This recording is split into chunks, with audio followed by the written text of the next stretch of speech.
Showbiz fanatics, Alden Richards and Catherine Bernardo. Abay, eto pala ang kanilang ginawa pagkatapos ni Mr. Alden na galing sa Hong Kong. Ang lahat ng yan, but before that, if you haven't subscribed yet to my YouTube channel, please don't forget to like, share, and subscribe at hit mo na rin ang notification bell for more showbiz updates. Bago tayo magsimula sa ating updates for today's video, ay nais ko po muna magpasalamat sa lahat ng mga legit viewers, subscribers at ang lahat ng mga legit na nagmamahal at sumusubaybay sa lahat ng ating mga updates. Maraming salamat po. Kung ibabase po natin ang maraming mga pangyayari sa buhay ngayon ni Miss Catherine Bernardo, ang tangi niyang hashtag ngayon is #bless.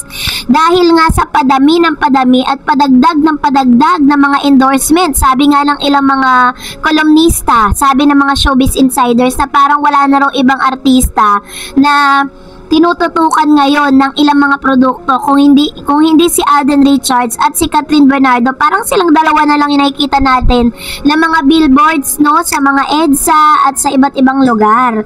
At syempre, katulad niyan, pagkatapos po na mabigyan siya ng endorsement sa Colgate, diba? Isa siya sa pinakabagong face ng Colgate. May panibago na naman siyang endorsement, itong ang bagong phone na ito na kanya pong ipinost sa kanyang IG account. Grabe. Sabi nga, kinilala na naman daw ang magandang ngiti at ngipin ng kapamilya star at actress na si Catherine Bernardo. Swak siya bilang isang bagong endorsers ng Colgate na kilalang brand ng toothpaste sa Pilipinas. Sabi nga ng ilang mga netizen, bakit daw hindi na lang pinagsama si Alden at saka si Miss Catherine? Parehas naman silang may magandang ngiti. Si Alden po pag tumatawa, magumingiti, hindi lang maganda yung ipin niya, natural yung ipin niya, wala po yung veneers. May dimple pa, diba? Kaya tinatawag din siyang killer smile. Kamakailan ay nagtrending nga sa social media ang mga picture ni Catherine na nakasuot ng pulang OOTD habang nasa airport. Paniwala ng netizen, may kinalaman ito sa bagong endorsement ni Catherine. Nito ngang June 19, ibinandera ng Colgate ang poster ni Catherine sa kanilang social media page at new followers alert, look who's ready to step into her #fresh confidence era coming soon. Saad nito sa caption. Sabi ng ilang mga netizen, deserve ng actress ang maging toothpaste ambassador dahil sa pamatay niyang smile.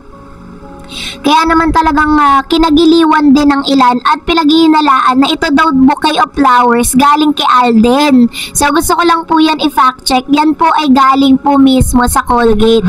Pinadala po nila yan dahil bilang parang pag-welcome sa kanya as the new fresh confidence era at as new faces of Colgate. Kaya baka po may makita kayong balita, baka sabihin na naman galing to kay Alden. Hindi po, galing po yan sa Colgate kung saan siya po yung pinaka-ambassador, ano. At syempre flex din po ni Miss Catherine Bernardo na nung mga panahong wala si Alden Richards na nasa Hong Kong po siya, ang kanyang pinagkakaabalahan yung mga pamangkin niya. Talagang dun talaga siya nakatutok. At the same time, syempre, forever grateful nga na matatawag itong si Miss Catherine dahil sa sunod-sunod at sa parami ng mga endorsement na lumalapit nga dito kay Miss Catherine. Kaya tama yung sinasabi ng ilan na parang lucky charm niya di umano itong si Alden Richards. No, dahil sa dami ng mga trabaho at siya na rin po yung pinakamaraming mga followers sa Instagram. Grabe. 20 million nakita ko for the last 20 million followers. Yung kanyang mga followers sa Instagram, mas lalo po siyang dumami at mas lalong dumami yung mga sumusuporta sa kanya. Pero eto na nga, dahil kinatuwaan din ng ilang mga netizen ang isa pong picture na ipinakita, na i-post, no, sa Twitter. Grabe, pinag-usapan talaga ito sa social media world dahil ang Catherine lover na spatan na galing daw sa isang church. So, according po sa source, kasi kahapon may nagtag sa akin na yun nga, sabi niyang ganon, i-investigate ko. And upon investigating, and nakita natin sa mga kanilang mga account, na ito po palang si Mr. Alden at si Catherine, galing po sila kay Father Jeffrey. Pagkatapos, si Jeffrey Quintela, if I'm not mistaken, siya po yung isa sa mga pare na parang close ito kay Alden Richards. So, dahil po sa dami din ng blessing po ni Miss Catherine and Alden Richards, bago sila sumabak sa movie, yun talaga yung ginawa nila. Nagpa-bless muna sila, nagdasal at nag-ask ng prayer for ito kay Father, para at least maggabayan sila sa mga gagawin nila. At the same time, syempre, alam nyo na may mga prayers din po talaga, personal prayers sila na dapat talagang kailangan bago nilang gawin yung mga plano na ito. Nakatakda na talaga na magpapabless muna sila sa isang pare. At napili nga ni Alden, syempre na-meet na rin naman ni Catherine to before.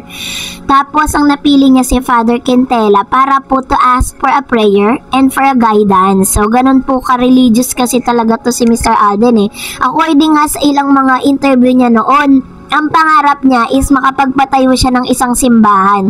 At pangarap niya din na maging isang pare noon. Yun po yung kanyang yun yung kanyang prayer noon na parang hindi naman dun dinadala ng Lord yung kanyang kapalaran, 'di ba? So, we are so happy to see that Kat din is parang hindi sila magkakaroon ng problema when it comes to belief or faith. Kasi may mga artista katulad po ni Bea at ni Dominic, 'di ba? Ilan sa mga sinasabing dahilan kung bakit daw hindi natuloy yung kanilang kasal dahil daw sa conflict dun sa kanilang belief or dun sa kanilang religion. Kasi Christian po gusto po ni Mr. Dominic na ang kanilang kasal ay maganap sa Christian church. Habang itong si Bea naman gusto sa Catholic church, gano'n or gano'n, vice versa. So doon po nagkaroon ng problem. So dito naman sa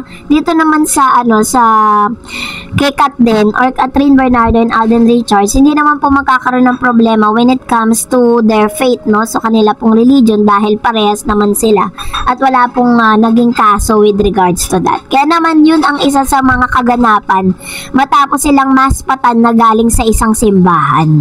So dahil dyan, magbasa tayo ng mga komento ninyo from Facebook page, ating Facebook page sa Eds TV. Sabi ni Carlene Laud, so what, they have no string attached to each other. They are free to do what they want for themselves. Knowing Daniel is womanizer himself, di makontento. Sabi naman ni Ada, sinagot niya po si Miss Carlene, ano naman kaya ang pakialam ni Kat kung may nililigawan na si Daniel? Hahaha, mas yan ang gusto ni Kat at para tumigil, ano kung mayaman yung babaeng mayaman naman si Kat?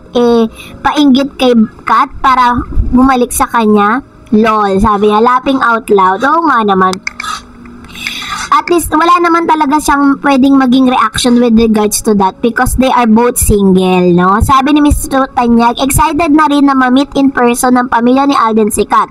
Pareho silang mabait ang pamilya. Siguradong matutuwa lalo ang lola ni Alden kapag pinakilala na sa kanila si Kat.